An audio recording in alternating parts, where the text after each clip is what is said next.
Dobrze, to dzisiaj będziemy omawiać taki bardzo znakomity temat jak time management albo zarządzanie czasem. To jest jakby dość taki aktywny temat do dyskusji, ale także do zapoznania, dlatego że to jedna z takich najważniejszych miękkich umiejętności, które często i użytecznie wykorzystane i w życiu prywatnym, i w pracy.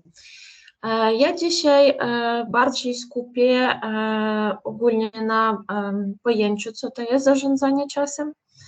Też opowiem parę metodyk, które powiedzmy też gdzieś korzystam w pracy, czy moi koledzy i które już sprawdzone na praktyce. Bo tak naprawdę metodek zarządzania czasem też jest mnóstwo, ponad 40. Jakby wszystkich omawiać też nie ma sensu, bo niektóre stworzone bardziej na teoretycznej zasadzie, niżeli praktycznie. Także będziemy korzystać z takich sprawdzonych w życiu technik. Najpierw ja będę opowiadać o zarządzaniu czasem, co to jest, o metodykach. Dobrze, wspaniale. Dobrze. Tak. Zarządzanie czasem, co to jest? Pojęcie zarządzania czasem pojawiło się tak naprawdę, kiedy zaczęło się rozwijać zarządzanie jako nauka. Także to nie było tak dawno, to tak naprawdę metodyki zarządzania czasem i w ogóle takie pojęcia zaczęło być badane na początku XX wieku. I z rozwojem jakby technologii, z rozwojem produkcji, też jakby nowych wynalazków, zarządzanie czasem stało z takich ważnych momentów, żeby też jakby te nowe techniki, powiedzmy, ogarnąć. I jest bardzo dużo definicji zarządzania czasem. Ja tak naprawdę mi podoba z tych jednych, które teraz pokazane jest na slajdzie, że zarządzanie czasem jest to planowanie oraz systematyczne wykonywanie zaplanowanych zadań związujących do realizacji wcześniej określonego celu. Według jednych badawców Seiferta zarządzanie czasem jest jako konsekwentne i zorientowane na cel stosowania w praktyce sprawdzonych technik pracy w taki sposób, że kierowanie samym sobą i swoim otoczeniem odbywa się bez trudu, a otrzymany do dyspozycji czas jest wykorzystany sensownie i optymalnie. I jakby to w tej definicji jest załączone główne, powiedzmy, zadania zarządzaniem czasem i tak naprawdę, jak dla mnie, to tutaj pokazane jest całkiem takie ujęta definicja tego pojęcia. Dobrze. No i w naszym życiu prywatnym i w pracy czas jest takim zasobem nieodnawialnym. Także naprawdę zarządzanie czasem to jest głównie zarządzanie sobą, bo my jako jednostka mamy swoje życie prywatne, socjalne, mamy taką, powiedzmy, wiele zadań do wykonania na codzienność i w zależności od sytuacji też myślę, że każdy z Was też miał taką, że spotkali się z tym, że nie mamy czasu. Zaplanowali coś do robienia, ale to jest nieefektywne. Czasami mamy takie uczucie, że potrzebujemy 24 godzin pracować albo coś robić na dobę, bo tak naprawdę no, właśnie zastosowanie odpowiednich taktyk i technik zarządzania czasem pozwala podnieść efektywność osobistą jednostce czasu.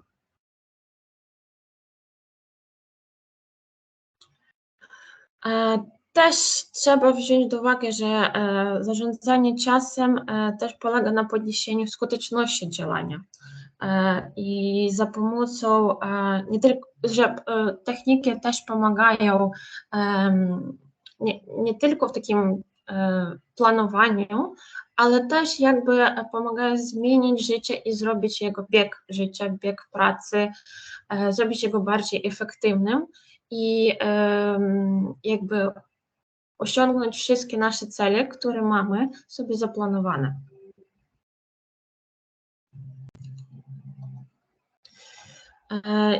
Jeżeli mówić tak w naturze, to zarządzanie czasem to jest taka nasza naturalna zdolność, bo mamy dużo takich swoich rzeczy do robienia i tak ono się opiera na naszej umiejętności dokonywania wyboru, bo tak naprawdę zaczynamy zarządzać swoim czasem, kiedy się obudzamy, kiedy sobie planujemy, trzeba zrobić śniadanie, trzeba zrobić na przykład, jak macie dzieci, dziecku, mężu odwieźć do szkoły i to już jakby zaczyna ten moment, kiedy tak naprawdę planujemy i zarządzamy naszym czasem. Jakby z wielu tych metodek, które dzisiaj zaprezentuję, to bardziej jest wykorzystane dobrze w praktyce w pracy, albo na przykład w planowaniu nauki, albo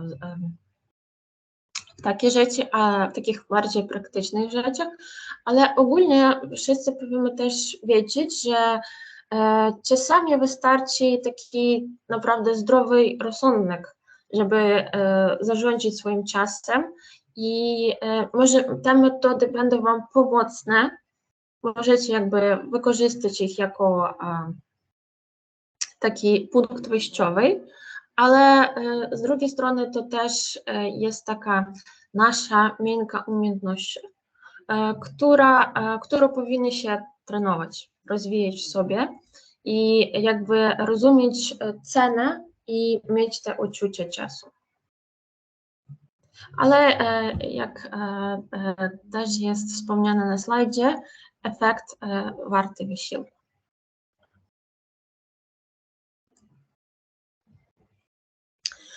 Jeżeli chodzi o wykorzystanie zarządzaniem czasem w pracy, no to jest taki, powiedzmy, must-have skill. Jak pokazało badanie LinkedIn, zarządzanie czasem to jedna z 5 takich najbardziej pożądanych, miękkich umiejętności. No tutaj badania wskazane z 2021 roku.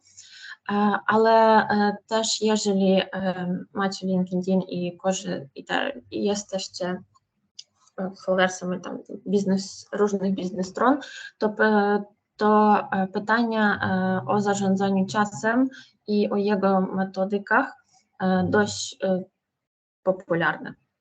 Także można też naprawdę dużo znaleźć materiału na takich stronach jako LinkedIn, bo każda wielka korporacja stara się robić w tym zakresie badania, bazując też na pracy swoich pracowników i też gdzieś tam robią swoje rekomendacje związane z tym. Ale jak już było wspomniane przeze mnie, to jest miękka umiejętność. I także oznacza to, że zarządzanie czasem to jest taka umiejętność, którą można wykorzystać w różnych branżach i na wszystkich stanowiskach pracy, bo jakby to jest, powiedzmy, podstawa dla pracy w ogóle, umieć zarządzać swoim czasem i umienie planować i priorytetyzować zadania. I to była ta teoretyczna część, która jest związana z zarządzaniem pracy. Ja też nie chciałam tutaj prowadzić cały teoretyczny wykład i tam rozmawiać o definicjach, dlatego jakby w tej części skupiła się bardziej na takich głównych pojęciach, powiedzmy tak. Dobrze. No a teraz przejdziemy już do samych metodyk zarządzania czasem. Jak widzicie na zdjęciu, na slajdzie, zawsze mamy takie, powiedzmy, etapy odczucia naszego czasu, że najpierw jak coś zaczynamy robić z rana, mamy uczucie, że mamy mnóstwo czasu, dobrze sobie poradzę. I potem jakoś przez cały dzień to dochodzi do tego, że czasami odczuwamy, że coś zrobiliśmy za późno, coś już nie wystarczy nam czasu. I myślę, że każdy z Was tak miał, tak? Że coś sobie zaplanowaliście, chcecie tego osiągnąć, zrobić, ale niestety pod koniec dnia jakby zdajecie sobie sprawę, że jednak nie. Za mało czasu Wam zostało do tego, żeby wykonać zadanie. Właśnie takie sytuacje, jak na przykład choroba dzieci, czy własna choroba, czy jakaś niestandardowy, powiedzmy, case, to też się wpływa na to nasze jakby planowanie i czasami bardzo trudno w takich nagłych sytuacjach tak teoretycznie korzystać z tych metodyk zarządzania czasem, czy nawet zarządzania sobą, bo też są różne efekty. No ale dalej ja opowiem Wam o tych metodykach i może niektóre z nich będą użyteczne właśnie dla takich dni, kiedy staje coś nieprzewidziane, przy tym, że przy tym, że trzeba swój dzień, albo tydzień, albo miesiąc całkiem zaplanować inaczej. I teraz przejdziemy właśnie do omówienia tych metodyk. Ale na początku zadajmy sobie 3 pytania. To jest takie, powiedzmy, sprawdzenia samego siebie, czy dobrze sobie radzicie ze swoim czasem. I jakby pierwsze pytanie, czy jestem punktualny, punktualna, czy raczej się spóźniam, czy kończę zadania w wyznaczonym na nią czasie, czy raczej przekraczam ustalone terminy i trzecie, czy wiem, na co poświęcam swój czas, czy dobrze nim gospodaruję. Ja nie będę Was prosić odpowiadać na czacie, czy mówić, ale daję Wam taką 1 minutkę, żeby przemyśleć i samemu sobie odpowiedzieć, jakby na ile dobrze Wy swoim czasem zarządzacie, żeby jakby od tego punktu wyjściowego można było jakby powiedzmy myśleć i słuchać o metodykach tak bardziej praktycznie. Także dam Wam minutkę pomyśleć i samemu sobie odpowiedzieć na te pytania. Dobrze. Mam nadzieję, że każdy już sobie zdążył przemyśleć o tym i idziemy dalej. Są bardzo różne metodyki zarządzania czasem. Od najprostszych do tak naprawdę skomplikowanych. Jedna z takich, powiedzmy, najprostszych i wspaniałych metodyk, jak dla mnie, to jest zarządzanie czasem od Davida Allena. I nazywa ona się zasada 2 minut. Polega na tym, że jeśli czynność zajmuje 2 minuty lub mniej, to wykonuję ją od razu.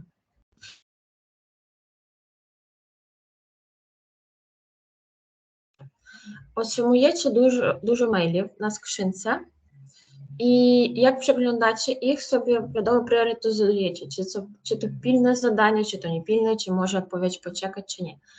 Ale jak widzicie, że są maile, które naprawdę wymaga od Was tylko 2 minuty swojego poświęcenia, lepiej od razu na niego odpowiadać. Bo zgodnie badań pracownik często gubi się ten swój czas, dlatego że źle priorytetyzuje zadania. I właśnie takie powiedzmy łatwe maile, czy jakieś tam czynności, które naprawdę nam zajmą 2 minuty, my zawsze odkładamy na później, bo mamy te odczucie czasu, że jeszcze mogę, to nie jest główne. Ale tak na zdrowy rozsądek i ze swojego doświadczenia w praktyce, także moich znajomych, kolegów, że te zadania, które wymagają od Was mniej niż 2 minuty na zrobienie, trzeba robić od razu. Bo wtedy ono nie siedzi u Was na głowie i Wy wiecie, że pod koniec dnia, że główne priorytetowe zadania były zrobione, ale przy tym już nie trzeba poświęcić tam pół godziny czy tam godzinę swojego czasu na te drobniejsze, bo wy już od razu ich rozwiązaliście. Ta zasada jest wykorzystana oczywiście, jak macie dobrze rozplanowany dzień i coś tylko takie, powiedzmy, mniejsze czynności wam wpadają w ciągu dnia i macie te 2 minuty poświęcić, żeby odpowiedzieć na maila, czy tam coś poklikać, coś zrobić, no takie krótkotrwałe czynności. To wtedy ta zasada 2 minut jest naprawdę użyteczna. No i właśnie zasada tych 2 minut jest, że chociaż jakby z jednej strony, jak naprawdę już wiecie, że to zadanie czy czynność zajmie nie więcej 2 minut i nie pociągnie ze sobą jakby dalszej tam, powiedzmy, konwersacji czy dalszych działań, to wtedy jakby odpisywanie na robienie czegoś takiego 2 minuty jest użyteczne. To też nie jest jakby złota zasada, że wszystko powinno, mniejsze sprawy powinny być rozwiązane w 2 minuty, bo jednak czasami trudno to oszacować, no ale ze względu na to, że jak na przykład macie gdzieś tam tą chwilę między zadaniami albo między swoimi tam sprawami i coś wam padło do robienia, tak, co naprawdę zajmie nie więcej 2 minuty, to najlepiej zrobić to od razu. Przechodzimy teraz do innej bardzo znakomitej metodyce zarządzania czasem, to Macierz Eisenhower. I ta matryca jest do zarządzania czasem i zadaniami, dzięki której możecie sobie ustawić zadanie, jakie dla Was priorytetowe, a jakie można odłożyć na później. I tak naprawdę dzieli się ta matryca Eisenhowera dzieli się zadania na takie dwie kategorie. Pierwsze, oceniamy swoje zadania z punktu widzenia ważności. Jakby zwykłe to zadania, które przeznaczają się do realizacji Twoich celów, w sensie Waszych celów, marzeń i mają dla Was osobiste wielką wartość. Także jeżeli mówić tutaj o matrycy Eisenhowera, jej można wykorzystać, kiedy coś planujecie osiągnąć, jakiś cel prywatny. Jakby to jest dobrze i dla pracy, i dla swojego prywatnego życia, bo jakby tutaj już pojęcie ważność rozróżnia się od tego, w jakiej sferze wykorzystacie to. No i druga kategoria, która też jest u Eisenhowera, to pilność. Jakby to rzeczy, które raczej nie są istotne, no ale na przykład mają ten taki bliski termin do realizacji, no i nie można ich odłożyć. I dlatego matryca Eisenhowera ma takie bloki, że pierwszy i górny blok to jakby piszemy tutaj zadania, które są ważne, ale też, żeby mógł ich dobrze priorytetyzować, dzielimy ich na pilnie i niepilnie. Pilnie to, co powinno być zrobione na już czy w bardzo krótkim czasie. Niepilnie to zadania ważne, na przykład szef wam powiedział zrobić jakiś raport finansowy do końca tygodnia i wy wiecie, że to jest ważna sprawa, ale z drugiej strony ona jest niepilna. Jej na przykład można sobie pracę nad wykonaniem tego zadania, robienia raportu, albo rozłożyć, powiedzmy, w przeciągu tego tygodnia, albo zrobić tam, nie wiem, w 1-2 dni, w zależności jak sobie splanujecie jakby inne czynności, no ale macie sobie gdzieś tam w głowie, że to jest ważne. Nie możecie jego po prostu opuścić i powiedzieć, że nie, przepraszam, ale nie będę tego robić. Chociaż czasami myślę, że każdy ma ochotę powiedzieć, że nie chce tego robić. No ale niestety. I druga część matrycy Eisenhowera to właśnie te takie nieważne rzeczy, które ten najniższa część składa się z deleguje i wyeliminuje. Co to znaczy? Deleguje to te zadania, które mogą być pilne, ale przy tym możecie komuś to zdelegować, na przykład waszej koledze, koleżance po pracy, albo jeżeli w życiu prywatnym, to na przykład nie wiem, starszym dzieciom powiedzieć, żeby coś pomogli wam zrobić po domu i że wtedy jakby oni, no, możecie komuś te zadanie oddać do zrobienia i wyeliminuje, że w sumie, że jakieś zadania, które tak naprawdę są niepilne, to znaczy, że nie trzeba ich zrobić tak naprawdę na jakimś tam krótkim terminie, ale z drugiej strony są nieważne. To wtedy po prostu opuszczamy to i takie zadania nie wykonujemy, bo one są taką naszą szarą strefą, którą kradną nasz czas.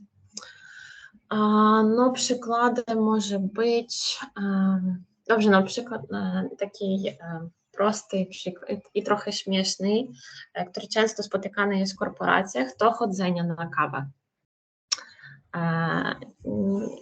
Jakby to też jest taki moment, że dobrze gdzieś tam w jakichś ustalionych godzinach pójść sobie ze znajomym do kuchni wypić kawę albo wyjść do restauracji, ale z drugiej strony, jeżeli to jest takie powiedzmy, no w sumie to zadanie, bo to jest czynność, taka czynność nie jest potrzebna na przykład chodzić tam 5 razy na to kawę, bo jednak jakby chociaż to przyjemne, ale z drugiej strony też jakby zabiera taki czas praktyczny, który mogliśmy by wykorzystać na robienie czegoś bardziej użytecznego.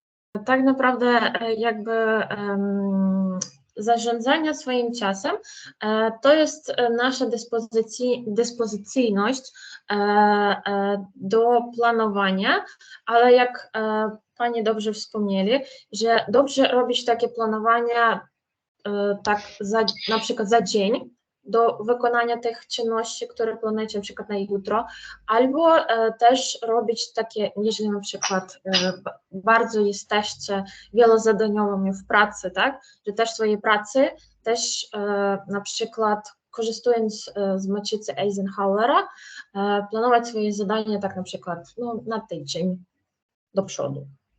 To też jakby ułatwia takie wykonywanie swoich zadań. Dobrze.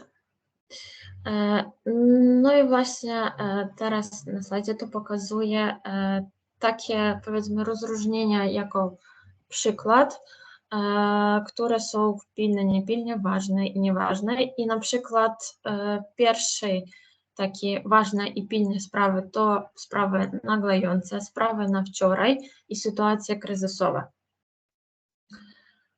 Sprawy ważne i niepilne to jest na przykład właśnie ustawienie planowania, szukanie możliwości, na przykład zapobieganie jakiemuś problemu, czy tam budowanie relacji, to jako przykład.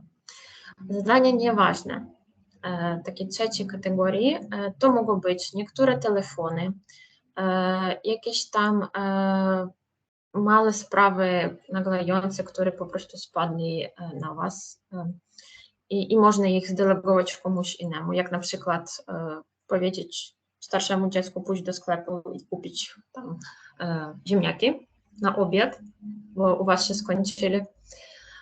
I też nieważne pilne to mogą być niektóre spotkania.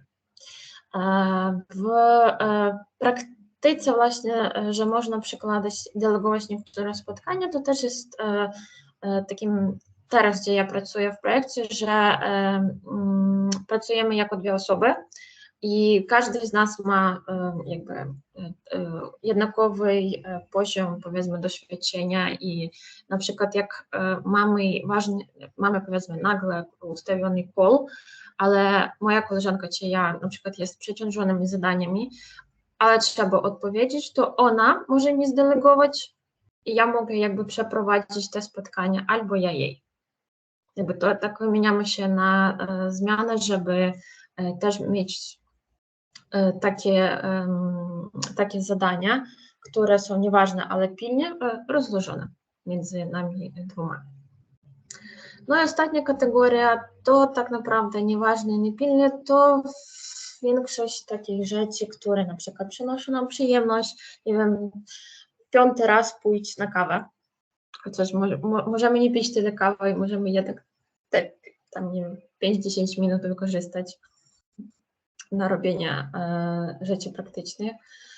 Nieważne, niepilnie to też taki, powiedzmy, złodziej czasu, na przykład surfowania Instagrama czy Facebooka, bo często korzystamy z tych aplikacji i wiecie, i żeby trochę uciec od swoich zadań czy od swojej pracy, wchodzimy i jakby no tak, ale naprawdę możemy sobie zastanowić, że zobaczymy tylko 2 minuty, a tak naprawdę możemy tam spędzić pół godziny. Myślę, że u nas, w Ukraińców, u nas jest bardzo taki temat, kiedy czytamy wiadomości, na przykład Telegram. Może jakby zejść dużo czasu na to. No i też nieważne i niepilne to na przykład niektóre maile, jak na przykład informacja taka reklamowa o jakimś produkcie. No w sumie jak nie przeczytamy jego dzisiaj, to nic z tym nie stanie. Może nawet nie jesteśmy zainteresowani tym.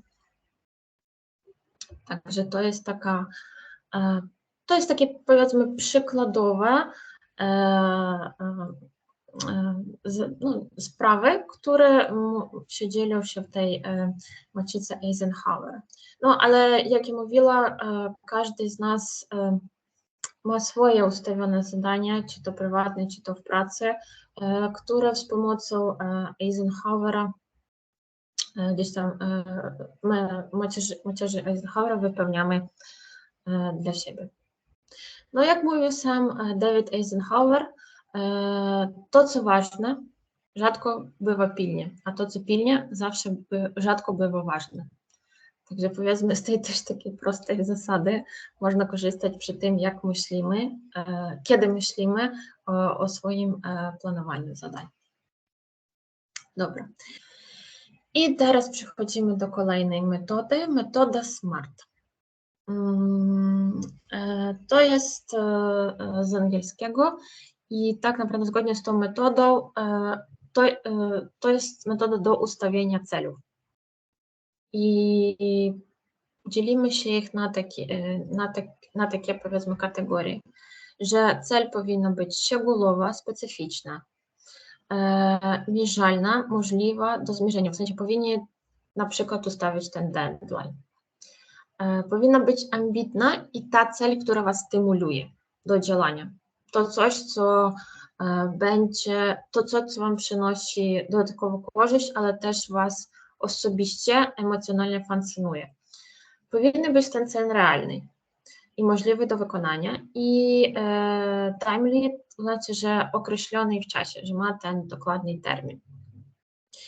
I tutaj są na slajdzie pokazany taki przykład rozłożenia, planowania, dokonania swojego celu metodą SMART. Na przykład prosty i konkretny, że chcecie, że na przykład ja przejdę szkolenia e-learningowe z umiejętności osobistych.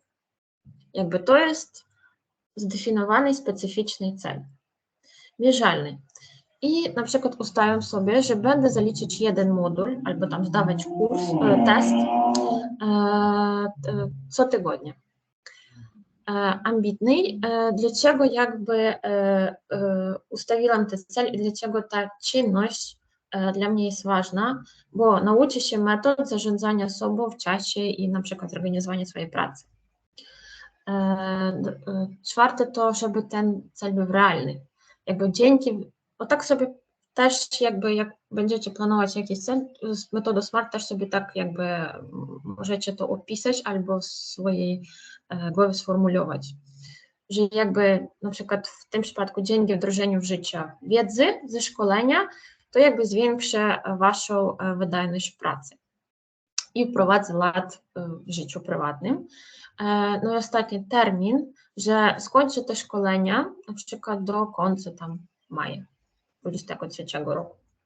W sensie, i taka, jeżeli chodzi dodatkowo jeszcze o metodę SMART, to właśnie jak było wspomniane, że ona jest dobra do wykorzystania właśnie w ustawieniu celu i planowania tego celu.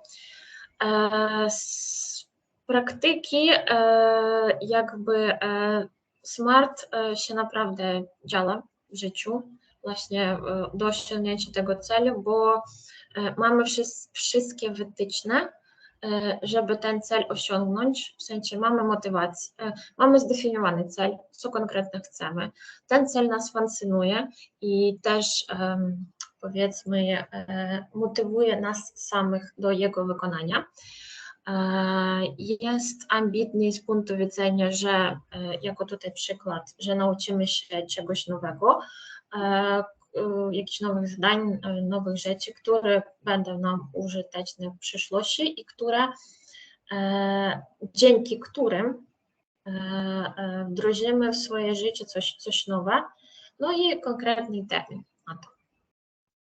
Także to jest o metodzie SMART.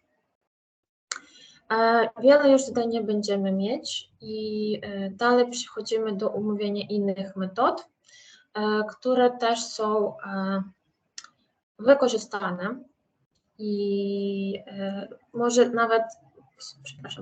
nawet bardziej wykorzystane gdzieś tam w wielkich organizacjach dla planowania pracy pracowników. Ale też chcę Wam jakby o nich opowiedzieć, żeby widzieliście, że też są jakby różne inne metody. A niektóre z nich też będą trochę śmieszne. Dobra, to zasada 60/40. I głównym założeniem tej zasady, żeby nie planować 100% swojego czasu i jednak pozostawić taki bufor w swoim harmonogramie, w sensie ten taki czas, ja to mówię na zapas, który my nie wykorzystujemy w naszym planie, w sensie do robienia czegoś, a bardziej to jest, no możemy to traktować zapasowy czas. I jak ta zasada jest przedstawiona, jako właśnie 60, 20 i 20, gdzie 60% waszego czasu to zaplanowane czynności, 20% to czynności nieoczekiwane, które trudno się przewidzieć. I dlatego jak planujecie swój czas, trzeba taki powiedzmy godziny, 2 dawać na to, że coś nieoczekiwanego może się wpaść do waszego dorobienia i trzeba i już macie na to czas, który wykorzystacie, że nie będzie to jakby dla was coś dodatkowe, ale raczej macie ten bufor czasu, żeby jakieś takie czynności zrobić. I 20% innych czynności to takie spontaniczne, czy na przykład różne takie, powiedzmy, twórcze aktywności albo wszystkiego rodzaju, powiedzmy, takie zachcianki. Właśnie to co na co wy chcecie spędzić czas. Na przykład powiedzcie, że 1 godzinę w swoim dniu, tam na przykład po pracy będziecie oglądać jakiś serial, albo spotkacie się ze znajomymi, albo więcej czasu spędzicie z dziećmi. Tutaj jakby wariacja tych zadań, tych czynności może być różna. Oczywiście jakby trzeba pamiętać, że ta kwestia 60/40, a właśnie 60/20/20 jest kwestią umowną i tak naprawdę możecie sobie tak grać z tymi proporcjami i dostosować do swoich potrzeb i trybu życia. Ale taka metoda na przykład planowania swojego dnia w pracy, na przykład mamy określone do 8 godzin i z nich godzina tam w czymś jest jako na jakieś czynności nieoczekiwane i też czas na czynności spontaniczne. Na przykład jak zostanie Wam tam pół godzinki czy godzinka trochę wolnego czasu, to możecie spotkać z kolegami na trochę dłuższy obiad. To jako przykład. Jedna z takim fajną nazwą, powiedzmy włoska zasada, nazywa się Pomodoro i jest to powiedzmy takim dzieleniem się swojego czasu, że nie robimy wiele zadań jednocześnie, a rozkładamy ich w ciągu dnia, że w sensie tak, że na przykład na przeciągu jakiegoś czasu skupiamy się na jednym zadaniu. I polega na tym, że na przykład planujecie zadanie, skupiacie na nim, pracujecie nad nim 25 minut, potem robicie 5 minut przerwy i powtarzacie cykl. I potem znowu, że pracujemy tak, 25 minut pracujemy, 5 minut przerwy, znowu 25 minut pracujemy, potem robimy taką 20-minutową przerwę. To jest właśnie ta zasada Pomodoro bardziej też jest wykorzystana na przykład u deweloperów, które ciągle mają na przykład czas, coś kodują i no tak naprawdę skupiają się na jednym zadaniu właśnie to napisanie kodu i żeby mieć też trochę powiedzmy czas na przemyślenie i może trochę odpoczynku, to stosuję właśnie to zasada Pomodoro. Ja nie mówię o wszystkich, ale znam takich osób, które mają takie zadania ciągle, nad którym muszą skupić długo i to jakby planowanie, rozdzielenie im, że aktywnie pracuje, mózg pracuje 25 minut, albo robicie coś 25 minut, potem jednak robicie tak 5 minut przerwę, nie wiem, wyjść na dwór, sobie popić herbatę, trochę, żeby też umysł odpoczną i potem powtarzacie ten cykl, ale przy tym już na koniec robicie też dłuższą przerwę, 20 minut. I jeśli chodzi o w praktyce, ja korzystałam z zasady Pomodoro, chociaż nie koduję czy coś takiego, tylko że nie robiła te 20 minut przerwy, że na przykład małe zadania, które zajmują mnie powiedzmy tam 2 godziny, i wtedy nad nim się skupiałam totalnie nad tym zadaniem. 25 minut, 5 minut przerwy, żeby trochę odłączyć się i może coś przemyśleć, i potem wracając. Tak. No tak, i to prawda, bo też stosowanie takiej zasady Pomodoro dla wykonania zadań jest dobra, bo mamy już zaplanowany czas, kiedy trochę na odpoczynek. Bo jak na czymś się skupić długo i nie robić tych przerw, to wtedy wydajność nasza spada, bo nie robimy przerw, szybciej się będziemy zmęczonymi i wtedy jakby finałowy rezultat, to co tak powiedzmy zaplanowali, że wykonamy w 2 godziny, tak naprawdę przyciągnie się dłużej, bo będzie trudno się właśnie skupić. Dobra. Inna zasada, a myślę bardzo znakomita, to zasada Pareto. Ja myślę, że większość z Was z nich słyszało, że na przykład 20% wysiłku Waszego nad jakimś zadaniem daje 80% efektu. To oczywiście jest wykorzystane nie we wszystkich zadaniach i nie zawsze to też pracuje jakby w życiu prywatnym, ale jak na praktyce można sobie powiedzmy tak planować i rozdzielić zadania, że jak Wasza praca polega na jakichś ważnych czynnościach, i to jest powiedzmy tylko 20%, ale w perspektywie tam tygodnia, miesiąca, to daje 80% efektu do osiągnięcia tam na przykład jakiegoś finansowego celu czy celu samej pracy, to wtedy taka jakby zasada działa. No oczywiście to jest też umownie, bo nie zawsze to 20 na 80, to czasami 40 na 60 czy 30 na 70. To właśnie ta część Waszych zadań, które są takie powiedzmy najgłówniejsze, oni nie zawsze jakby zajmują 100% czasu, właśnie jako zwykle to tak od 20 do 30% na dzień, czy tam na przykład na tydzień, miesiąc, ale efekt od tych zadań jest powiedzmy 80% Waszej pracy. w sensie przez robienie tych zadań, tych takich głównych, które dajecie ten 80% efektu swojej pracy.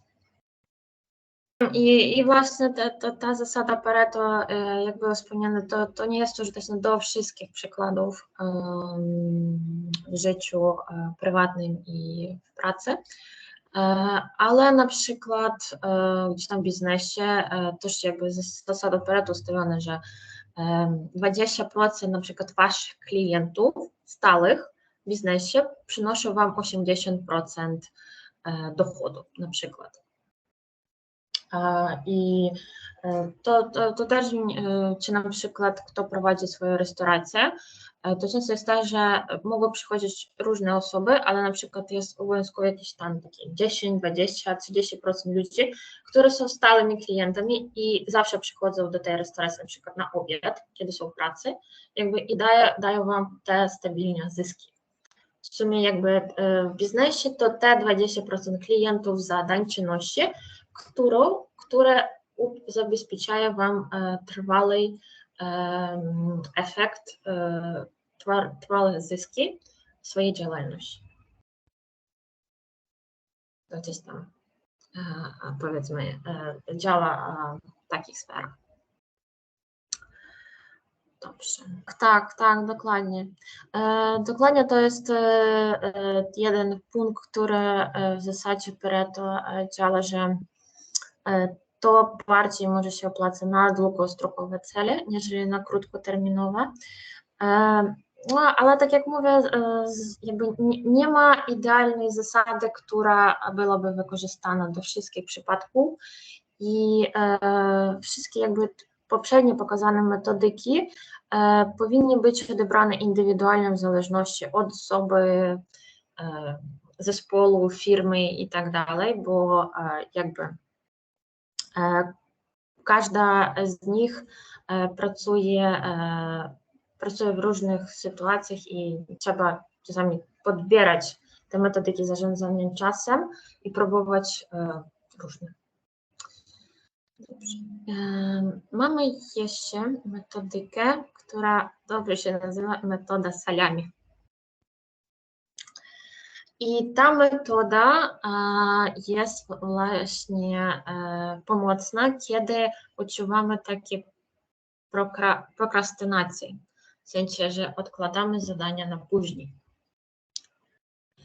I jakby jednym z powodów takiej prokrastynacji jest jakby wielkość i trudność, złożoność zadań lub projektu, które musimy zrealizować.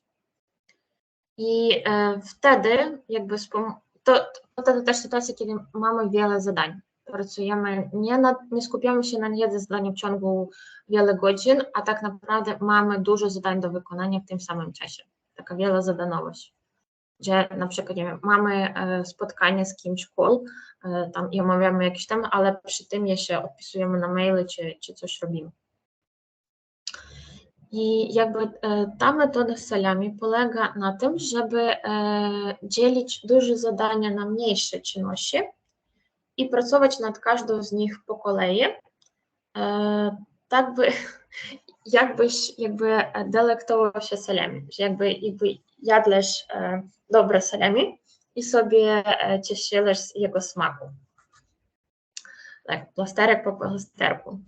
I skończenie jednej małej części zadania, na przykład plaster salami, budzi chęć ciągnięcia do następnego, a później kolejny i kolejny. I tak na przykład, jak mamy też jakoś bardzo kompleksowe zadania, które w sobie ma różne etapy, żeby jego wykonać, to wtedy, nie, w sensie nie ma różnych, w sensie mamy po prostu duże zadania, ale powinni się podzielić jego na mniejsze etapy. Że na przykład pierwsze tam pół godziny zaczynam pracować nad tym zadaniem i wykonuję jakąś część małą. I jakby od razu człowiek już otrzymuje satysfakcję jakby osobiście od tego, że jednak pół godziny i ja już zacznę na tym trudnym zadaniu pracować już coś wykonał, no to pójdzie dalej. I tak jakby to też może być użyteczne i w planowaniu takich celów dla nauczenia czegoś, bo na przykład nowego języka. Chcemy się, nie wiem, nauczyć się, no, na przykład polskiego, tak? Oczywiście, że to jest bardzo skomplikowane zadanie, długotrwały cel i włącza w sobie wiele, powiedzmy, takich etapów nauczenia gramatyki, poprawnego pisania, mówienia, ale żeby osiągnąć ten cel taki główny, no, zacząć się dobrze komunikować, po polsku pisać, trzeba, wiadomo, że rozdzielić to na mniejsze etapy, że na przykład codziennie uczy tam 5 nowych słów, tam, czy 10, w zależności tam, albo więcej. I na przykład staram się budować tam krótkie zdanie. I jakby w obrębie wydaje się, że to jakby ten taki zadanie nauczyć się polskiego bardzo długotrwałe i skomplikowane, ale jak krok po kroku robicie małe czynności, które pomagają Wam osiągnąć ten główny cel, to też jakby to odczuwacie satysfakcję, bo codziennie, to jest tam w zależności ile czasu poświęcacie regularnego na naukę polskiego, z każdym dniem czujecie siebie bardziej pewnymi i bardziej się więcej chęci u Was pojawia do właśnie rozwinięcia i osiągnięcia swojego celu. Że właśnie te takie małe kroczki pomagają nam po kolei osiągnąć głównego celu i się rozwijać. A jak się rozwijamy, jak widzimy, że z każdym dniem na przykład stajemy lepszymi w sporcie, w nauczeniu języku, nie wiem, w nauczeniu czegoś, jakiejś nowej umiejętności, wtedy czujemy się bardziej pewnymi i zmotywowanymi kontynuować to, ale żeby powiedzmy, nie być zmęczonymi tym wszystkim, robienia i osiągnięcia tego małymi krokami pomaga nas też uratować od takiej frustracji i prokrastynacji. Także zawsze jest dobrem dzielenia swojego takiego wielkiego zadania na mniejszej części. I co pomaga Wam łatwiej jakby osiągnąć ten cel.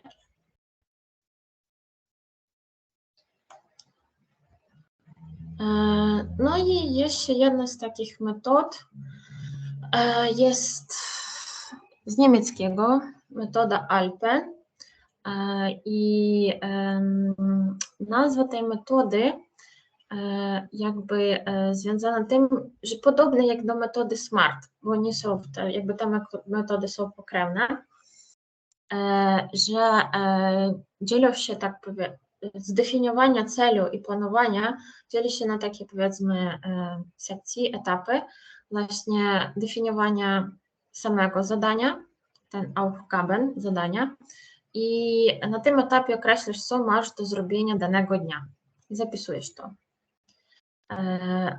Lange Schätzen, jakby szacowania długości.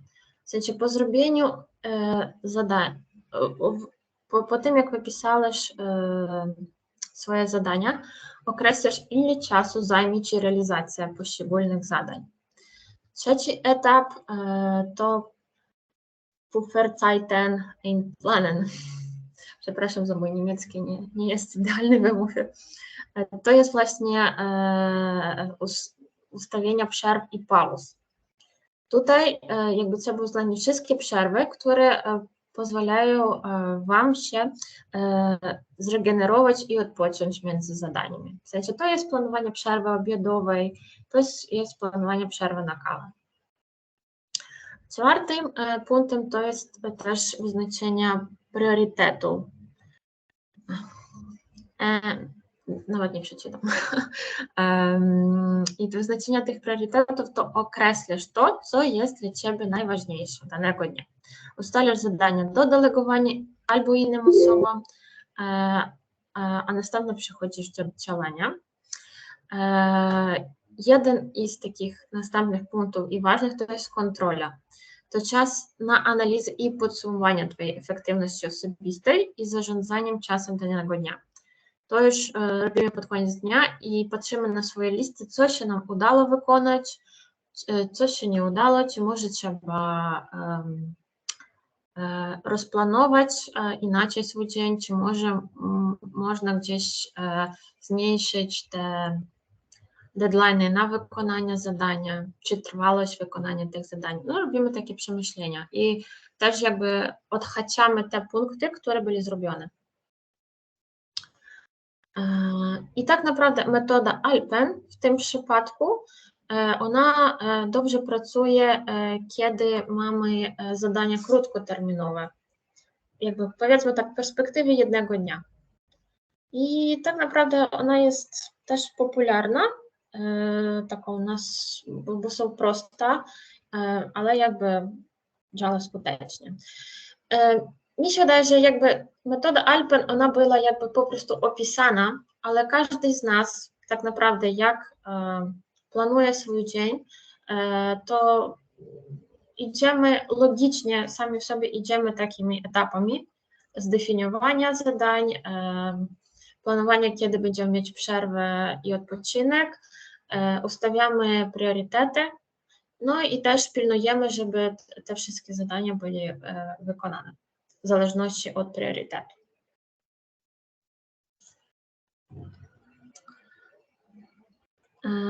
Dodatkowym może punktem takim, który ja by doradziła, tak w takich 5 krokach zarządzania swoim czasem, to jest stworzenie na przykład kalendarzu i korzystać z niego, żeby planować swoje zadania i też jakby ich realizację.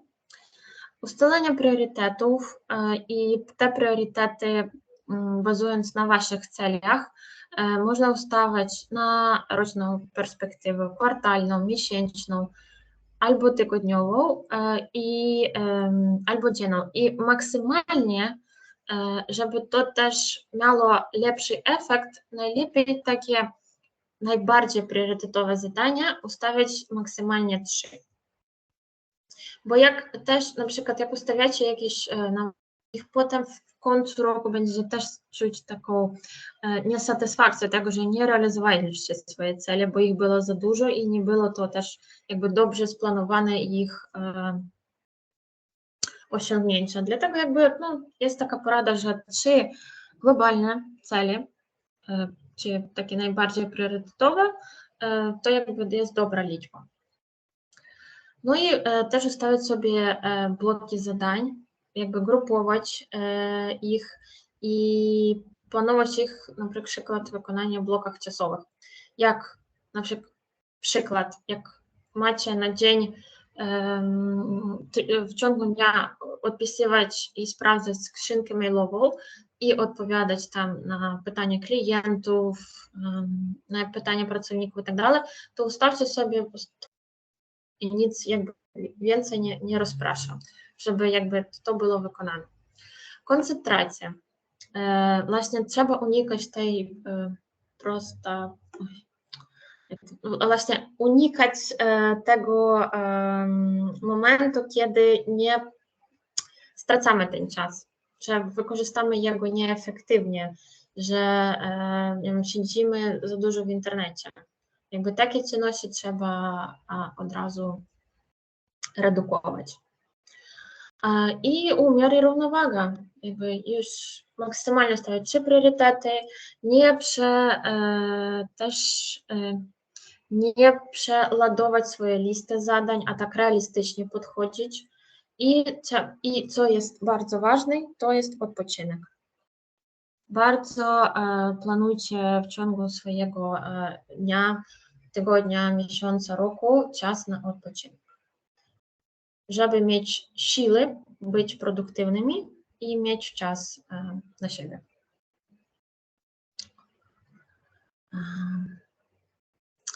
No i powiedzmy tak, jak takie podzielenia zyskać czas i stratę czasu. Znaczy, zyskajmy czas, kiedy działamy, inspirujemy się.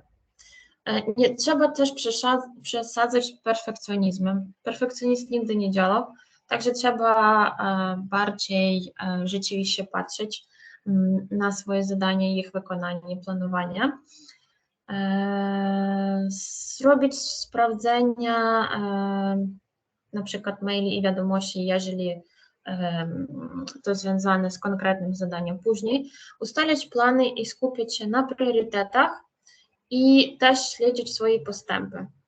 W sensie, jak macie cel i po etapach wykonujecie ją, w sensie wykonujecie działalność, żeby osiągnąć swój cel, nie porównujcie siebie z innymi ludźmi, a porównujcie siebie tylko ze sobą. Patrzcie, że na początku to było trudniej, ale już tam w jakimś tam 5. etapie już bardzo dużo było osiągnięte, już na tym 5. etapie powiedzmy. I porównując siebie od początku i tam ze środkiem, już widzicie ten motywacyjny aspekt, że jednak ja pokonał to i idę dalej. No i strata czasu to właśnie czekanie na inspirację. Jesteście osobami, które muszą inspirować siebie sami, szukać swoje w sobie samych. Też czasami sobie wybaczyć, że coś robicie niepoprawnie, że cały czas skupiać się na tym, jak siebie samego poprawić. W niektórych momentach popełniacie błędy i to jest normalnie. To trzeba też brać pod uwagę, że wszyscy są ludźmi i nie zawsze wszystko zależy od nas, także masz też ten bufor zaufania do siebie. No oczywiście nie nadużywać social media, nie skupiać się na nieważnych zadaniach i nie porównywać siebie z innymi.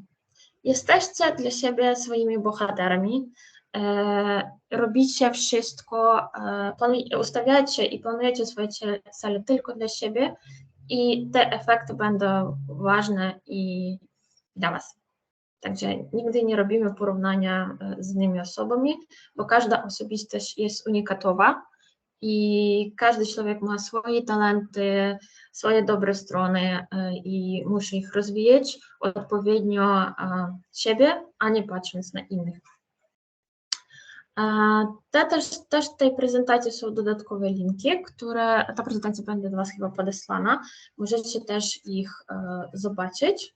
Tutaj też są niektóre techniki priorytetyzacji zadań, informacje o zarządzaniu czasem i takie stronki internetowe. Ja Wam bardzo dziękuję za Waszą uwagę.